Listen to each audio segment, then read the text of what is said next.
హైదరాబాద్ మూసాపేటలోని ముష్కీపేటలో శ్రీ హనుమాన్ విగ్రహ ఆవిష్కరణ మహోత్సవం అంగరంగ వైభవంగా జరిగింది.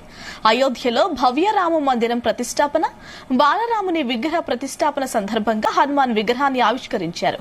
శ్రీ మహాభీర్ మండలి ఆధ్వర్యంలో విగ్రహ ఆవిష్కరణ మహోత్సవాన్ని కన్నుల పండుగగా నిర్వహించారు.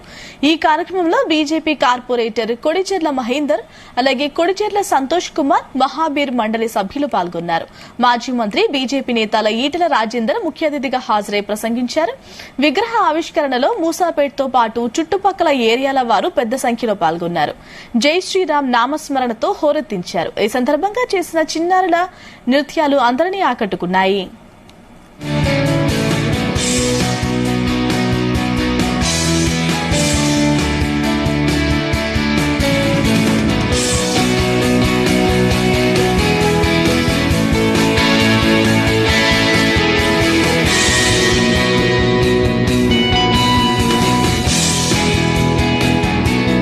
మన 500 సంవత్సరాలుగా కొన్ని వేల మంది మా ఆలయ నిర్మాణం జరగాలి, మా సంస్కృతి మా సాంప్రదాయాలను కాపాడాలని చెప్పి భారత మాత ముద్దు బిడ్డలుగా అనేక మంది ప్రాణత్యాగం చేసిండ్రు.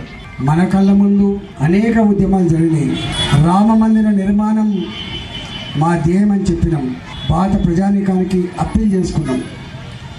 భారత ప్రజల ఆశీర్వాదంతో నరేంద్ర మోడీ గారు ప్రధానమంత్రిగా అయిన తర్వాత 500 సంవత్సరాలుగా పరిష్కారం కాని యావత్ దేశ ప్రజానీకమంతా కూడా మా ఆలయ నిర్మాణం జరగాలని చెప్పి కళ్ళల్లో వత్తులేసుకొని చూస్తున్న ప్రజానీకానికి నరేంద్ర మోడీ గారు న్యాయబద్ధంగా ధర్మబద్ధంగా అతి తక్కువ కాలంలోనే అయోధ్యలో ఇవాళ భారత ప్రజానీకం ఆరాధించి పూజించేటువంటి ఆ మహనీయుని రాముని ఆలయాన్ని వల్ల ప్రతిష్ఠించడం జరిగింది.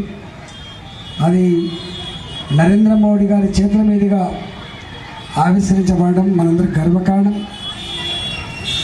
ఈ రోజు నుంచి భారత ప్రజానీకం బాజాప్తా ఇవాళ అయోధ్యకు వెళ్ళి మనం పూజలు నిర్వహించుకునే భాగ్యం కలిగింది.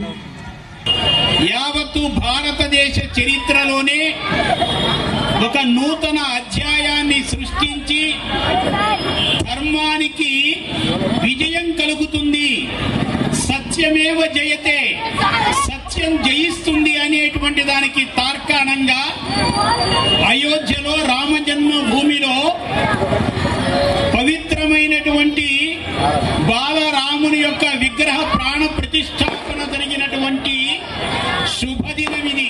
మహావీరు భక్త మండలి వారు ఆంజనేయ స్వామి విగ్రహ ఆవిష్కరణ కార్యక్రమాన్ని తలబెట్టడం ఎంతో విజయానికి సంకేతంగా మనకి కనిపిస్తోంది.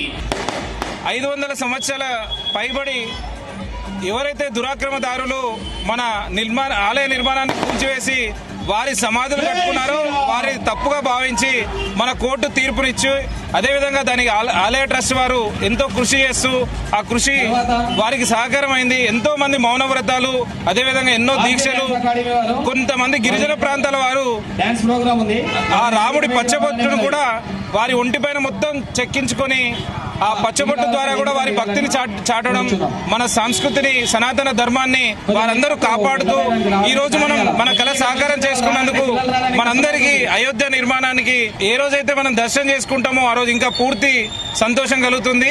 భారతదేశం అంతా కూడా పండగ వాతావరణం నెలకొన్నది.